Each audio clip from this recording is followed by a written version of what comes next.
I am presenting on the rights women still do not have in the 21st century. And it was a very challenging topic, very painful. And I needed to narrow it down.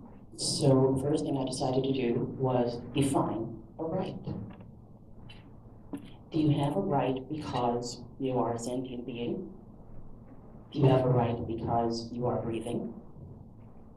Do you have a right because of a membership you have within an organization or an affiliation you have with a country? You may have a right as an American citizen, and those of you with dual citizenship, yay you. So I looked at that.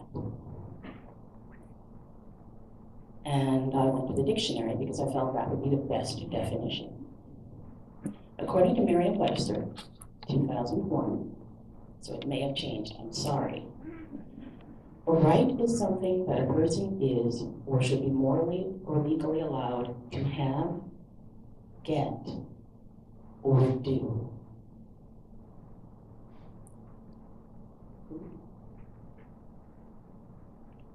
Which means it's granted.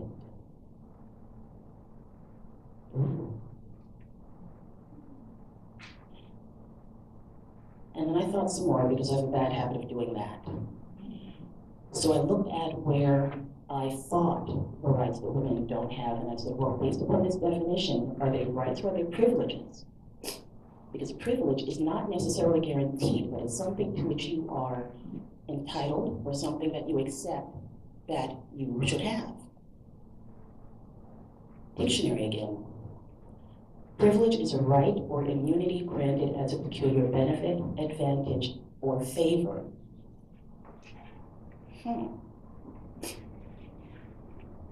The example they gave was good health care should be a right, not a privilege.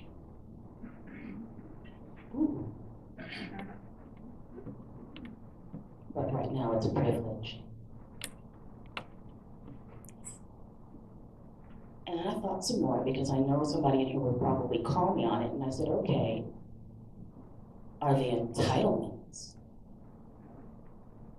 Something that you think you should have, but it isn't necessarily written down anywhere, but you're used to getting it. And the person who has been providing it can also take it away. Rarely does the person who is receiving an entitlement say, really, thanks, no, I don't need that anymore. That's great, nah, thanks, I'm good. But let the person who provides it take it away, and people become very, very volatile. Although it isn't written down anywhere that you get it. Most of you in this room, I'm certain, remember days when banks provided actual interest on your money. Nice try, entitlement. They don't have to do that, as all of you have, me too, as we have learned. They can change the rates, which they do. They can take it away, which they do. And you can do nothing about it. Entitlement, the condition of having a right to have, do, or get something. The feeling or belief that you deserve to be given something.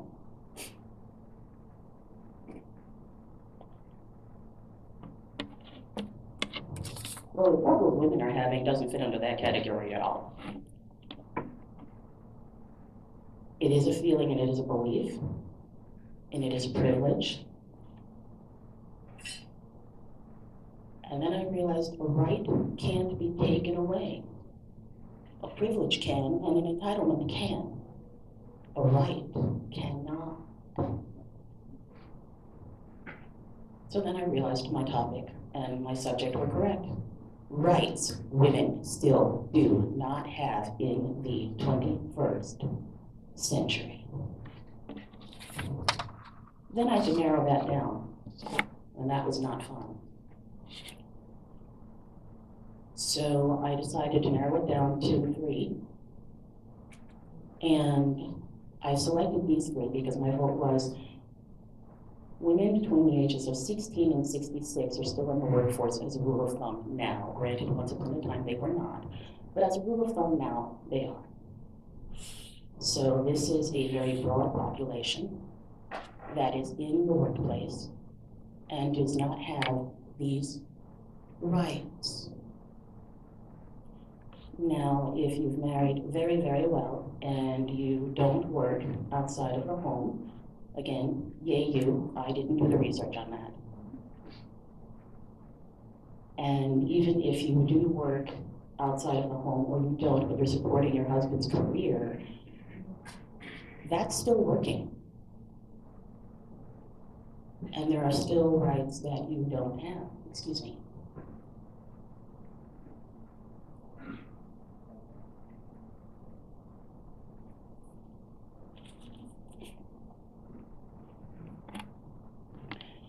So I narrowed it down to what I deemed, again, the 3 that most affect women between those ages.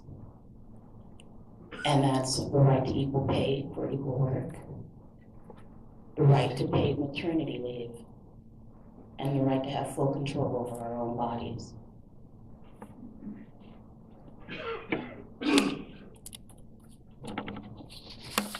The 14th Amendment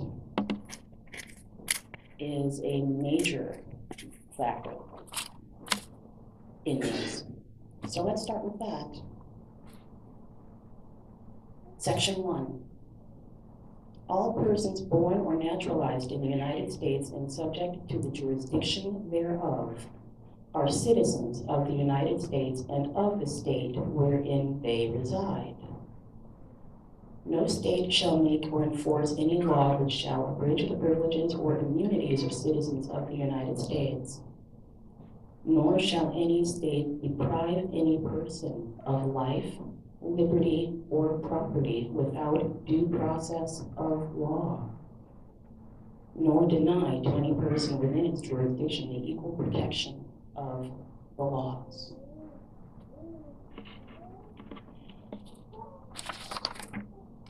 There's the rub. Rights have to be granted. So let's start with the hardest one. The Equal Rights Amendment was first introduced in Congress in 1923. It has been presented in Congress at every session ever since. It is still not ratified.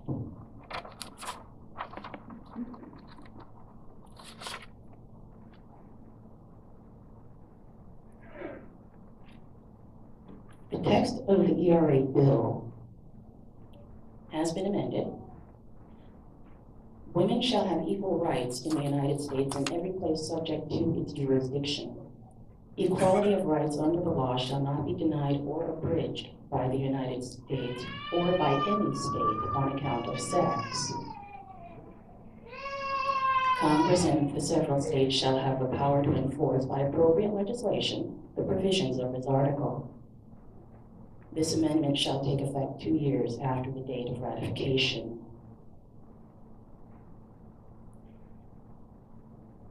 The first sentence was adapted from ERA author Alice Paul's original text to include women specifically in the Constitution. In Section 2, the addition of "and the several states" was removed before the amendment's 1972 passage.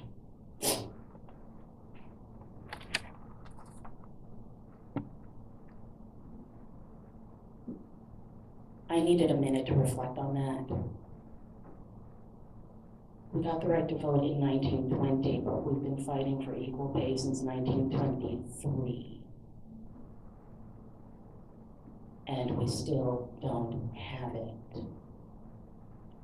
as the Sonya hack made clear. I found that one to be fun. The man and woman who had the same job, and he was making $1 billion a year more than she was.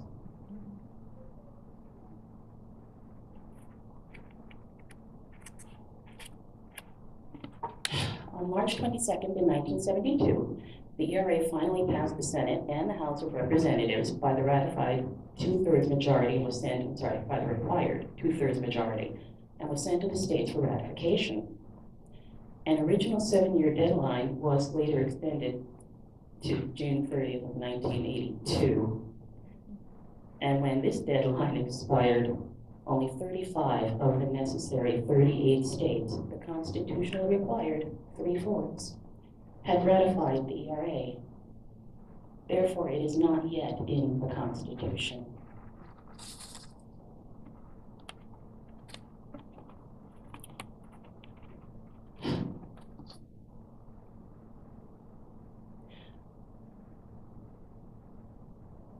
In 2013, lead sponsor, Senator Robert Menendez, New Jersey, added a bill to remove the ERA's ratification deadline and make it part of the Constitution when 3 more states ratify it.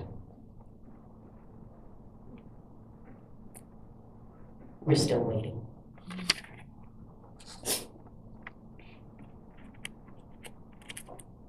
In an interview reported in the January 2011 California Lawyer, Supreme Court Justice Antonin Scalia stated his belief that the Constitution does not protect against sex discrimination.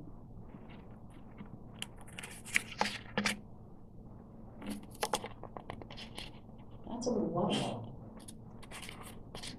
because it's a little true. Again, if it isn't in the Constitution, then it can be eradicated. It isn't a right.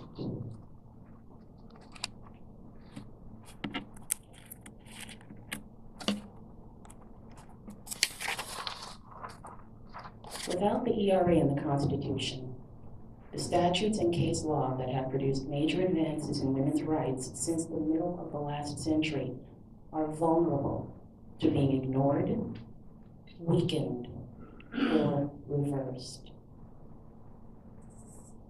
By a simple majority, Congress can amend or repeal anti-discrimination laws.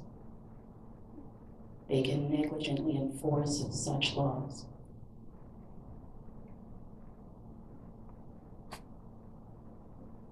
The 15 states that have not ratified the ERA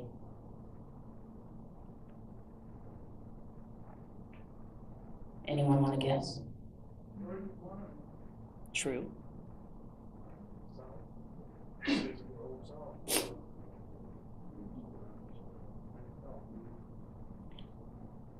Alabama, Arizona, Arkansas, Florida, Georgia, Illinois. I'm like, whoa. Note to self. Louisiana, Mississippi, Missouri, Nevada, North Carolina, Oklahoma. Don't know what's up with them, but they're also getting earthquakes now, so they're kind of wonky. South Carolina, Utah, and Virginia.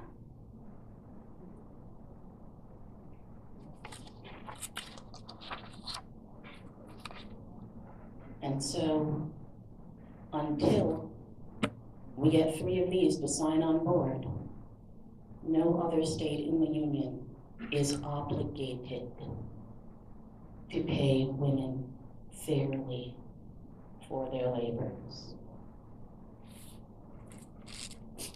which means most of them choose not to.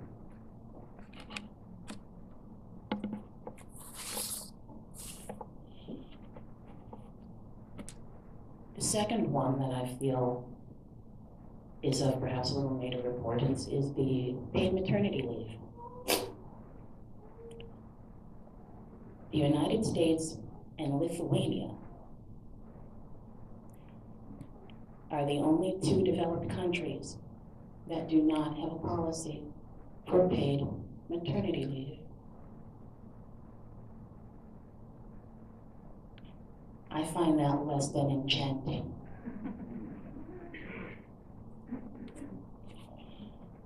In 2013, Senator Kirsten Gillibrand, New York, introduced legislation that would make employers offer new parents 3 months of paid leave at 66% of their salary. The Family Act has been stalled in Congress for over a year.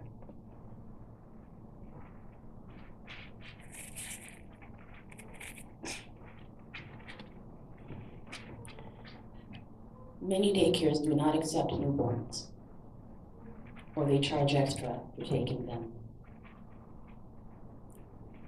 Without family resources, you are putting your child in daycare at 6 weeks old. Maybe you can work from home. Maybe you can bring your child to work with you. I actually did once work with someone who did that. No paid maternity leave, and she hadn't been with the company long enough to qualify for FMLA or even short-term disability. 3 days after she gave birth, she was back at work with her baby beside her desk. Good news is it was a company that allowed her to do that. They were sensitive to her plight and accommodated as well as they could. Bad news, she had to come to work 3 days after giving birth and bring her baby because she didn't have the paid time. And without her income, her household would have destabilized, even with her husband working.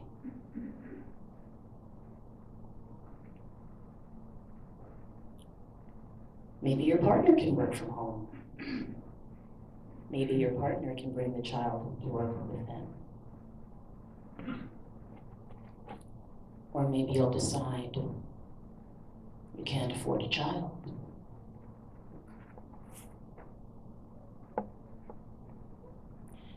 Studies have found, and there were a lot of studies on this, so, okay, smart people did a lot of research. Ooh. Studies have found that after 6 weeks, after giving birth, women are not sleeping normally.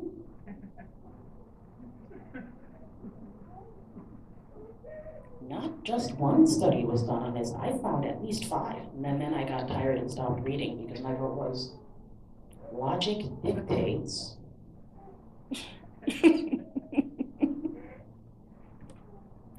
Studies also found that women who returned to work 6 weeks after giving birth had difficulty functioning at work.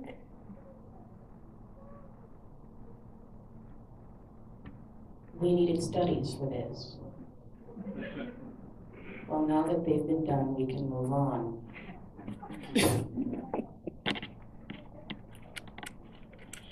Only 3 states offer paid maternity leave. And actually California does maternity and paternity for 6 weeks. And it is how much is that?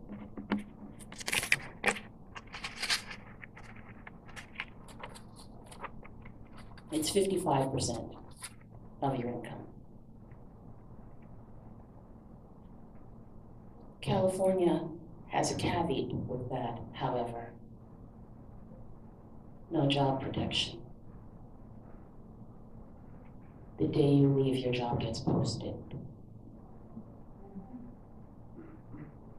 You do, however, have the right of first refusal.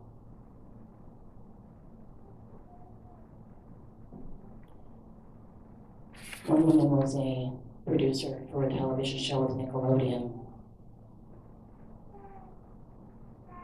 And her employer, Nickelodeon, called her after 3 weeks after she'd had a C-section and said, well, we really need you to get back to work, or we have candidates we are considering.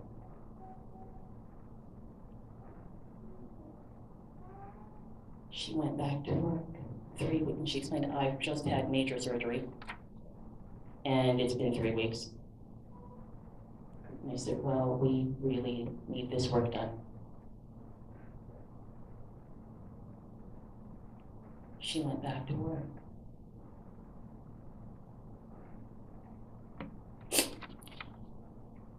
As a rule of thumb, many women take short-term disability, or FMLA, to extend their time. And they manage to the degree that they can.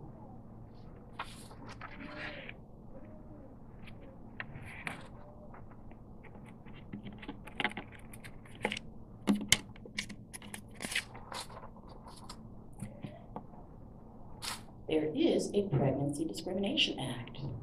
It is an amendment to Title VII of the Civil Rights Act.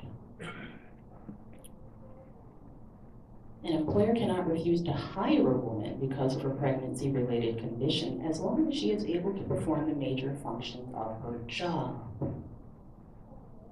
That's nice. An employer cannot refuse to hire her if she is pregnant. Oh, really? The PDA also forbids layoffs or any other term or condition of employment to a woman when or because she is pregnant. I'm not sure a lot of companies know that, as I'm certain many of you recall, if you had to look for work while you were carrying a child and showing that it was difficult. There are women who have tried to game the system. Many teachers have read, try and arrange it so that they have their child during the summer when they're not at work. Many of them reported that doesn't always work.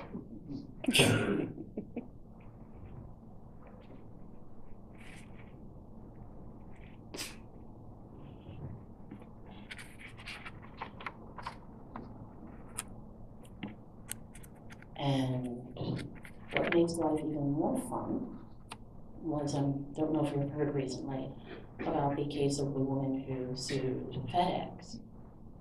On BTW, she lost.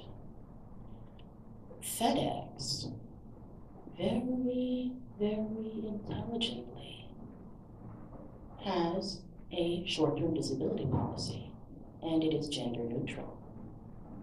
If you are able to perform the tasks of your job, but you become disabled or injured, working for FedEx, I can see where that's going to happen. They will put you on desk duty or light duty with a doctor's note. Makes sense? Sounds good. Pregnant isn't a disability. It's a condition.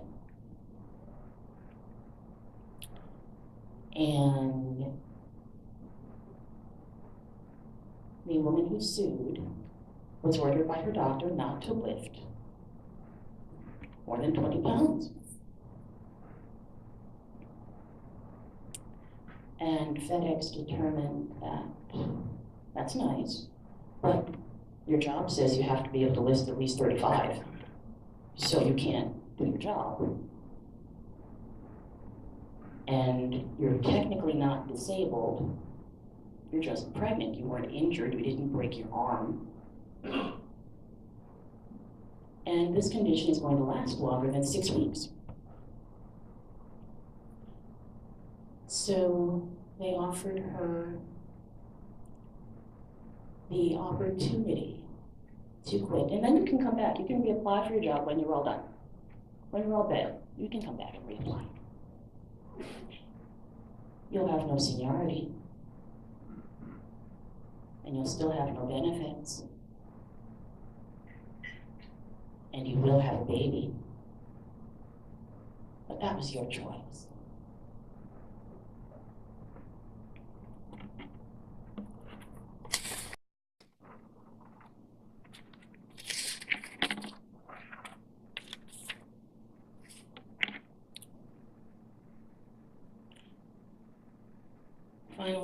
on the Pregnancy Disability Act, employees with pregnancy-related disabilities must be treated the same as other temporarily disabled employees for accrual and crediting of seniority, vacation calculation, pay increases, and temporary disability benefits.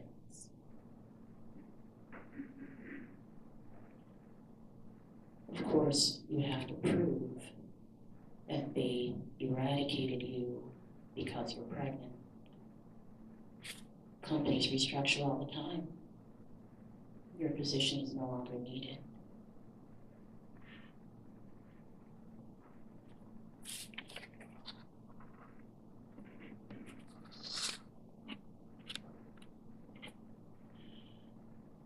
The third is the right to control your own body and who has access to it and under what circumstances.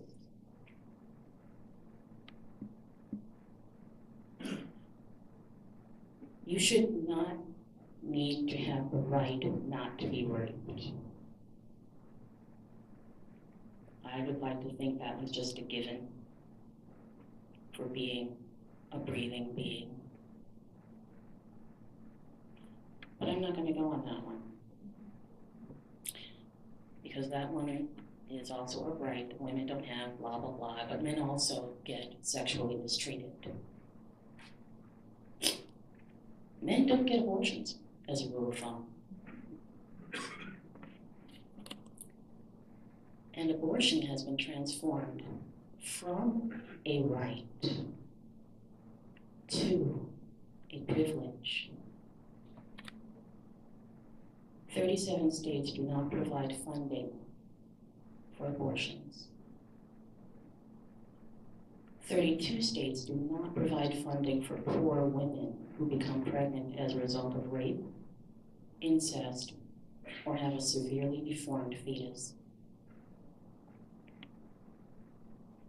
In Pennsylvania, if you're married, you need to obtain your husband's permission to obtain an abortion.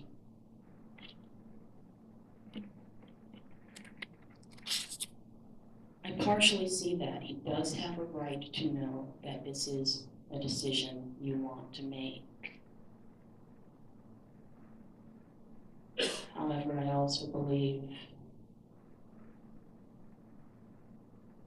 it's a decision for you to make.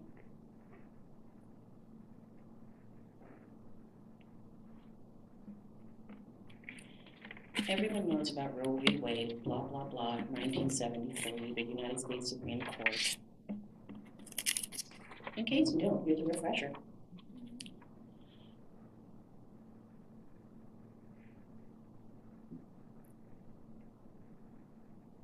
On the issue of abortion, it was decided that a right to privacy under the Due Process Clause of the 14th Amendment extended to a woman's decision to have an abortion, but that this right must be balanced against the state's two legitimate interests in regulating abortions: protecting prenatal life and protecting women's health.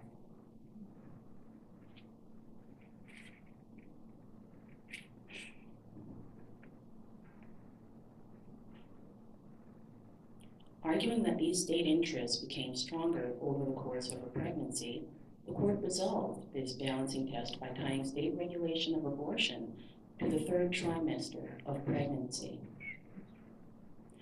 The court later rejected Roe's trimester framework while affirming Roe's central holding that a person has a right to abortion until viability. Viable, defined as potentially able to live outside the mother's womb, albeit with artificial aid. Viability is usually placed at about 7 months, but may occur earlier.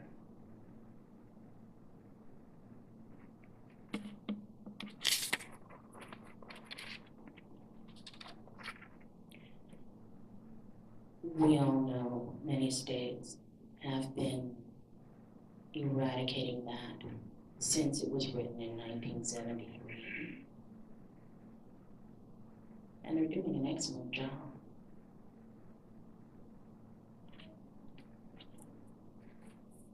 The law in Louisiana, which is one with one of the strictest abortion laws.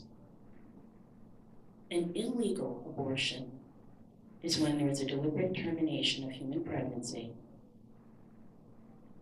with intent other than to produce a live birth, remove ectopic pregnancy, or remove a dead fetus.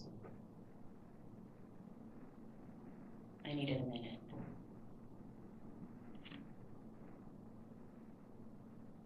Removing a dead fetus constitutes an illegal abortion in the state of Louisiana.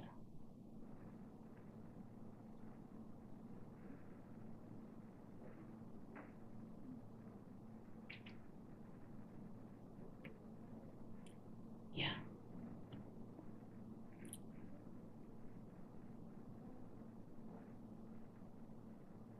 A legal abortion is after viability for the third trimester, any termination of pregnancy necessary to preserve life and health of the mother and or the fetus. And in baseball, the phrase is tie goes to the runner.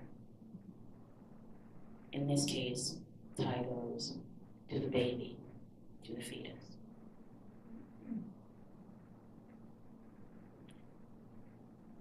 I have no idea how you fight that. I have no idea whatsoever how you fight that.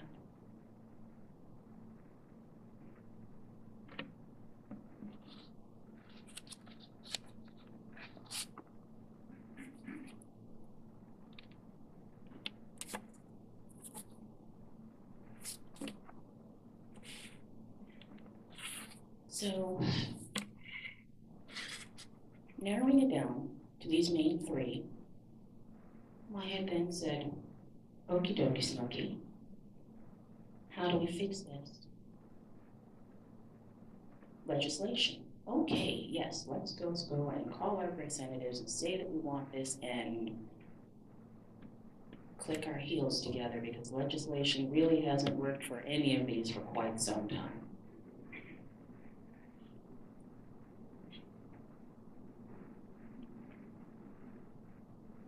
And I realized the mindset has to change.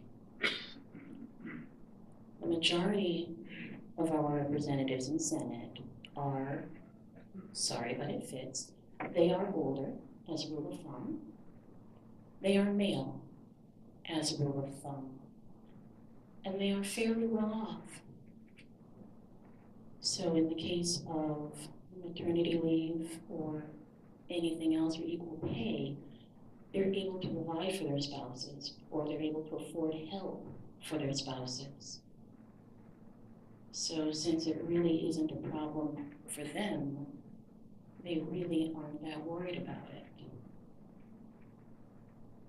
Which is probably the main reason why all of these are still pending approval.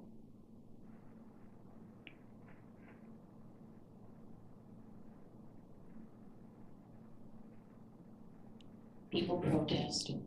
Yay. Been doing that forever. Most of us only get frostbite. I live in Wisconsin. We've been protesting forever. Walker's still our governor.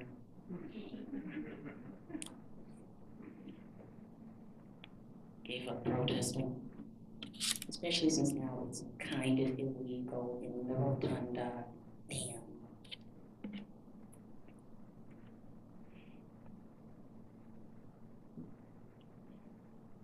So that's where I got stuck. Because in doing more research, I only came across more rights women still don't have the right to be considered for positions for which you are qualified, because the mindset still exists that a man needs the job to provide for his family, whereas there are more female-headed households now. There are some cases where women have to go back to work because their spouse died.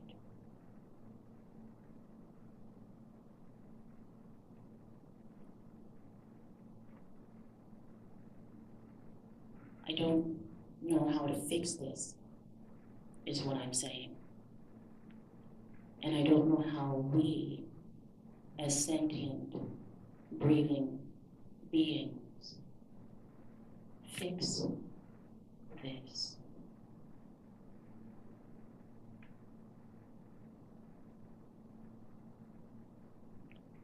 I only know that I believe these are the main three things that need to be fixed for women, primarily between the ages of 16 and 66. And I'm hoping it is done before the midpoint of the 21st century.